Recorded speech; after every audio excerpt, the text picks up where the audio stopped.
Chapitre 55. Le règne de l'Esprit Saint. Lorsque le Très-Haut m'appela au sommet de sa montagne, je ne savais pas que je redescendrais de ce haut lieu avec la connaissance qui faisait rayonner mon visage. Dieu me parla face à face, comme il le fit avec Moïse. Et après qu'il m'eut initié à ces mystères, il me dicta la loi avec laquelle il gouvernerait la terre. Alors tout devint obscur et silencieux autour de moi. Je ne voyais que ma main qui écrivait ces nouveaux préceptes et commandements. Seule sa gloire m'éclairait, et son doigt était mon doigt par lequel il s'exprimait. Puis, lorsque ce fut fini, mon esprit me revint, et j'apercevais à nouveau ce qui m'entourait. Assurément, mes adversaires prétendront que la façon dont Dieu m'a d'abord guidé dans l'exploration de son univers, pour se montrer à moi ensuite et me donner sa loi autour de laquelle je bâtirai le livre de vie, n'est qu'affabulation. Cependant, ce que je dis est entièrement véritable, rien n'est feint ni supposé. Et tout ce qui est écrit sur moi et sur les personnes qui m'accompagnent s'accomplit. C'est pourquoi ce livre n'est pas une rêverie, mais l'aspersion de l'eau vive qui vous ressuscite et vous anime d'un esprit nouveau, conforme à la réalité.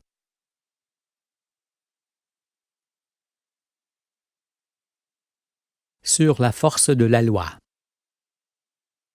Ceux qui ne pourront quitter l'esprit terrestre pour acquérir l'esprit céleste ne comprendront pas que la loi ne peut être promulguée que par celui qui est éclairé par les 7 lampes du chandelier. Pourrait-il alors voir la délivrance des âmes dans les préceptes et les ordonnances? Ils y verront au contraire des empêchements de vivre et un danger pour tous. Comment ferons-nous, diront-ils, si on ne nous fournit plus tout ce dont nous avons besoin pour vivre? Cette loi qui ne défend que la terre, la plante, la bête, la personne humaine, la justice et la postérité, peut-elle être pratiquée par tous les peuples? Nul n'est encore prêt pour en faire sa raison de vivre, et rien ne changera dans les prochains jours, en concluront-ils. Quelque part j'ai dit que briser les convictions de l'homme équivaut à lui briser un vase sur le crâne. Mais vous qui comprenez qu'acheter et vendre n'est pas le but de la vie, vous savez qu'en n'admettant ni argent ni pouvoir des uns sur les autres, Dieu met un terme à tous les maux de la terre. En examinant ce que sera le monde sans ceux qui dominent et sans le veau d'or, on ne voit effectivement plus de destruction, ni de guerre, plus de rançon, de prélèvement, d'oppression, de famine, ni toutes ces effroyables maladies qui commettent des ravages. On ne peut connaître la façon dont on doit vivre qu'en sachant ce que l'on ne doit pas faire.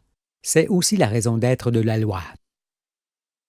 Dans le nouveau siècle, les activités se feront dans le respect de la vie cette fois, et non plus pour acquérir des biens ou quelque suprématie, car le bonheur d'être dans le monde des vivants provient des sentiments du cœur et non de ce qui les bafoue. Et c'est en raison de cela que l'Écriture dit par Paul: « Ne vous y trompez pas. Ni les impudiques, ni les idolâtres, ni les adultères, ni les efféminés, ni les infâmes, ni les voleurs, ni les cupides, ni les ivrognes, ni les outrageux, ni les ravisseurs n'hériteront le royaume de Dieu. » C'est bien, ce Paul a dit exactement ce qu'il fallait pour exclure du royaume ceux qui faisaient honte à l'humanité. La loi veillera à ce qu'ils ne réapparaissent jamais.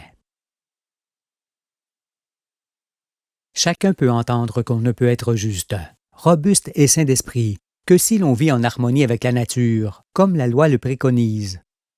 Pour qu'il en soit ainsi, et que la fraternité s'établisse et demeure entre les hommes, et que le règne de Dieu se fasse dans la quiétude, il faudra pratiquer toute la loi, pour ne plus jamais accepter des chefs à vos têtes, car l'hypocrisie doit cesser à jamais.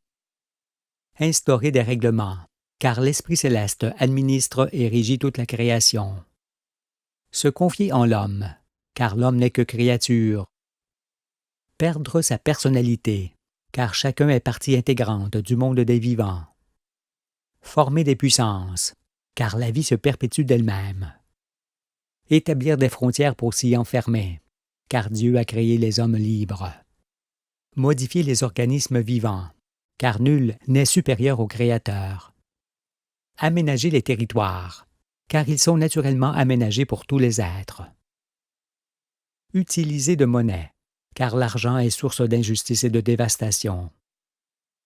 Mécaniser le monde, car les œuvres de l'Éternel ne sont pas à détruire. S'élever sur ses semblables, car il y a Sion pour grandir. Faire des cérémonies, car il suffit de pratiquer la loi.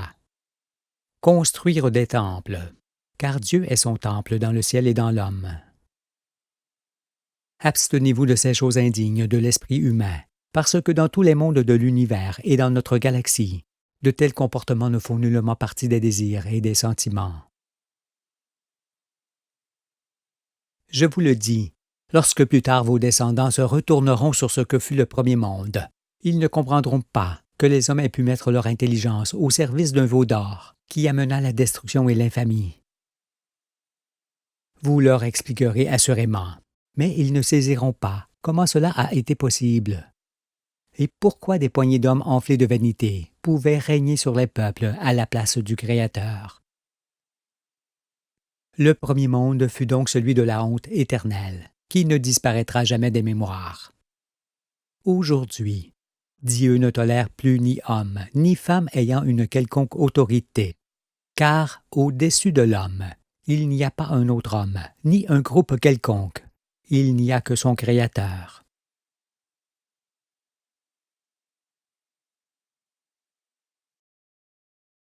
Sur le changement de comportement. Vous perdrez alors l'habitude d'être commandé par des hommes, d'autant qu'en leur donnant des pouvoirs, vous vous déchargiez de toute responsabilité, en perdant ainsi votre dignité. Vous apprendrez à vivre et à considérer les choses autrement, beaucoup plus orientés sur les sentiments. Alors vous ferez la différence avec le monde passé, qui n'était attaché qu'au bien matériel et à l'apparence de ce qui n'est pas. Et puis, ne soyez pas constamment dans l'angoisse de l'inconnu, car vous ne changerez pas instantanément de mode de vie. Par ailleurs, 2/3 de ce qui existait restera, car tout ne peut être détruit. Vous aurez alors encore à la disposition beaucoup de choses qui vous permettront de changer progressivement de vie. Vous quitterez rapidement le monde corrompu, mais beaucoup moins vite vos habitudes. Cependant, mieux vaut ne pas regarder en arrière, pour ne penser qu'à l'essentiel de ce qu'il vous faudra dans l'immédiat. D'autres diront probablement que Dieu est mauvais, parce qu'il condamne avec sa loi ceux qui se comportent comme des bêtes. Et moi je leur dis que, si tel est leur propos, ils font une grande confusion, car ce sont de tels hommes qui se condamnent eux-mêmes par leurs actes. Faites donc attention à ne pas inverser le jugement, d'autant que la justice n'est pas la loi en soi, mais la justesse de son application. Cette loi n'est point pour vous les circoncis, qui la portez naturellement dans vos cœurs, mais pour ceux qui ne le sont pas. Parce que son but n'est pas de dissuader quiconque de commettre des méfaits, mais d'ôter le mal de la terre à tout jamais. Vous tous, écoutez-moi. Lorsqu'on sépare le blé de l'ivraie, on ne sème pas cette dernière tout autour du champ que l'on cultive pour en garder la semence. On la brûle pour s'en débarrasser. C'est à cela que vous devez comparer la peine de mort, car son but est de maintenir le mal enseveli, de rendre les saints responsables du monde et d'asseoir leur règne en tout pays. Ce qui ne peut être qu'avec une règle morale simple, saisissable par tous les peuples, et qui soit impitoyable envers les fils de la fausse. Mais en vérité, c'est depuis le temps de Moïse que les gens nuisibles sont condamnés à la peine de mort par la loi. Et ceux qui eurent l'audace d'abolir cette peine le firent pour se protéger eux-mêmes de la colère du peuple dont ils abusaient. Cependant, il s'agit là de la pire injustice, car laisser vivre en prison ou à la tête des peuples ceux qui tuent ou font tuer, c'est accorder plus de valeur à leur personne qu'à celle de leurs victimes. Pour ne pas être répressive, la loi du monde des anges de la roue est d'abord éducative, conseillère et rédemptrice, car elle permet de se juger soi-même pour ne pas être jugé. Pour cela, il suffit de savoir lire et d'avoir du bon sens. et tous en avaient. Mais bien qu'il en soit ainsi, je sais qu'il vous faudra attendre d'être dans le royaume pour saisir pleinement le sens des ordonnances du Tout-Puissant. Vous avez en effet besoin de l'accomplissement entier de la prophétie, pour preuve que le monde se sera condamné à disparaître, en ne recherchant pas la vérité, ni ces règles de vie qui sont minutieusement exprimées par la loi. Pour être libre, il faut connaître la vérité, ainsi que la loi qui est déjà toute écrite sur les parois du cœur de l'homme saint, parce qu'il est enfant de cette vérité. C'est en raison de cela, et parce qu'elle va de soi, que chacun croit la connaître depuis toujours. Pourtant, après l'avoir mieux examinée, il vous apparaîtra qu'elle n'était mise en pratique ni par un homme, ni par l'ensemble des hommes, car tous agissaient inversement. C'est pourquoi la terre crie aujourd'hui. La loi du Saint-Esprit n'est pas une loi contraignante pour vous les justes. Vous empêche-t-elle de faire des œuvres, des jeux, des fêtes, d'aller et de venir? Est-elle mauvaise pour la terre, les plantes, les animaux et les paysages? Se dresse-t-elle contre la liberté des créatures, la justice, le partage, l'héritage, les bonnes mœurs, l'intégrité, les soins, la famille, la tribu, les peuples, le monde et la postérité? En quoi pourrait-elle vous affecter, puisqu'elle ne fait barrage qu'au mal? Peut-il exister une meilleure loi pour les peuples, alors qu'elle répond aux questions que vous vous posiez sur ce que l'on doit faire ou ne pas faire? En peu de mots, elle cerne tout, protège tout ce qui doit l'être, indique la voie et fixe les bornes. Elle dessine les contours et le centre de la cité du royaume. Elle en donne les mesures par ses commandements, qui en sont les fondements mêmes. C'est pourquoi les Écritures disent, dans l'Apocalypse, que lorsque le Fils de l'homme se lève, il pose son pied droit sur la mer et son pied gauche sur la terre, tel un géant céleste, tenant un petit livre ouvert dans sa main, ce livre, et jurant par celui qui vit au siècle des siècles, qu'il n'y a plus de temps, car le mystère de Dieu s'accomplit, comme il l'a annoncé à ses serviteurs, les prophètes. Ce jour-là, tout ce qui se dit et se pratique dans les nations attire les circoncis de cœur autour de lui, car, cette fois, ils savent qu'il est leur salut et qu'ils n'en ont point d'autre. Que l'on soit croyant ou pas, ce que dit le véritable prophète s'accomplit, car sa voix est la voix de l'Éternel. J'ai mesuré les effets de cette force qui s'exerce continuellement sur moi, et, je vous le dis, j'en parle en conséquence. En ce sens, sachez que, dans le Deutéronome, Dieu prévient ce qu'il advient du faux prophète. Il dit: « Le prophète qui aura l'audace de dire en mon nom une parole que je ne lui aurai point commandé de dire, ou qui parlera au nom d'autres dieux, ce prophète-là sera puni de mort. » Craignant Dieu, je me garderai bien d'avoir l'audace de prononcer des paroles venant de moi. C'est pourquoi, mes enfants, croyez.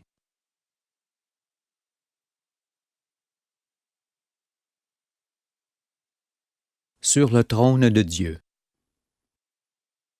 Vous avez maintenant une vision claire de la nouvelle Jérusalem qui descend du ciel.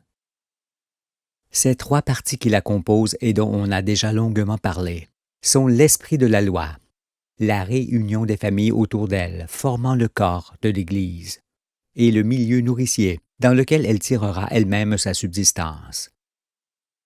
Cette nouvelle Jérusalem est l'épouse de l'agneau, ainsi que le modèle de toutes les cités à venir de la terre.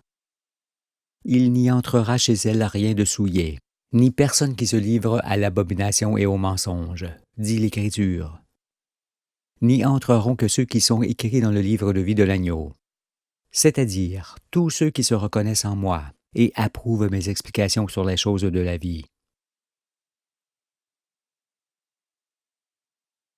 Tout ce qui était tenu caché est désormais révélé. Vous êtes alors pour toujours des anges de Dieu, qui ne cesserez jamais de pratiquer la loi. Cela, parce qu'une loi qui protège la terre, les végétaux, les animaux, les hommes, la postérité, et qui permet de s'élever jusqu'au ciel, est complète, universelle, inaltérable et immuable. Elle est comprise par les circoncis de cœur du monde entier, qui règnent alors à perpétuité, comme règnent les anges du ciel.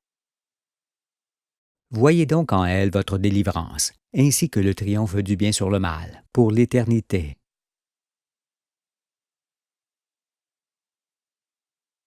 L'étude des œuvres de l'Éternel conduit à la connaissance et à la délivrance. Alors les hommes fraternisent, deviennent solidaires, et c'est toute l'activité de la cité qui s'en trouve facilitée. Les soins sont avant tout des attitudes préventives qui consistent à repousser tout danger de maladie. Ainsi, ce qui est nuisible est vaincu, même la mort. Il n'y a point de mouvement de foule, parce que chacun respecte la pensée d'autrui, et nul n'a l'audace de modifier la nature. C'est pourquoi, et à l'égal de ce qu'elle était aux origines, la terre redevenue belle ne sera plus appelée désolation, mais mon plaisir en elle, le délice de mon âme. Ce seront là vos expressions, parce que la science du Tout-Puissant, qui amène votre existence, deviendra également votre religion, l'air que vous respirerez et l'inspiration de vos projets. Il n'y a point d'autre religion que cette religion-là, parce qu'en permettant de s'identifier au Père et de se conformer aux éléments de l'existence, la science de Dieu repose l'âme et devient la source de toutes les joies. C'est pourquoi il en est fait du mensonge, de l'impudicité, du vol, du meurtre, de la destruction, de la corruption, de l'hypocrisie, de l'injustice et des pouvoirs qui provoquent le malheur et l'angoisse. Car tout cela est désormais repoussé de la ville par le feu de la loi. Plus d'autorité donnée à quelques-uns pour imposer leur volonté au peuple. Plus d'argent pour aliéner les gens et détruire les conditions naturelles de vie. Plus de trafic qui détruisent les espèces, et plus de dénaturation qu'opèrent les scientifiques. Plus de riches approvisseurs, plus d'armes ni de machines de guerre, et plus d'instruments qui jettent les êtres par-dessus bord. Fini les pratiques rituelles qui ferment les esprits des hommes du bord de la roue. Et il en est fait du bord de la roue, parce que le soleil et ses astres en sortent, et qu'avec vos esprits formés et éclairés, vous en sortez avec eux.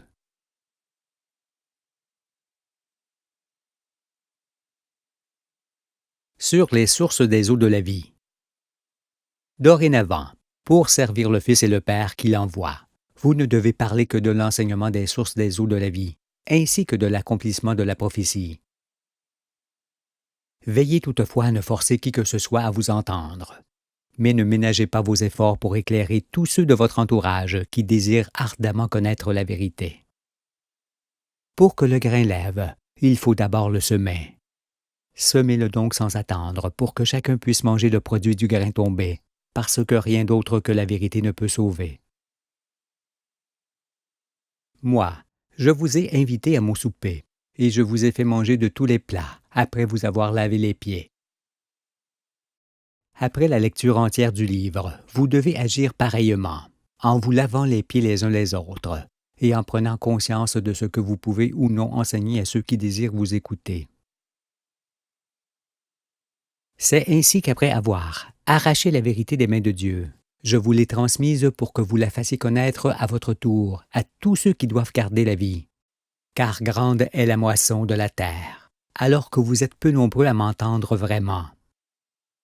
Aussi, de peur que vous ne puissiez fixer vos regards sur l'essentiel, ou que vous ne sachiez en parler dans la clarté, voici, dans cette seule image, la succession des œuvres de l'Éternel.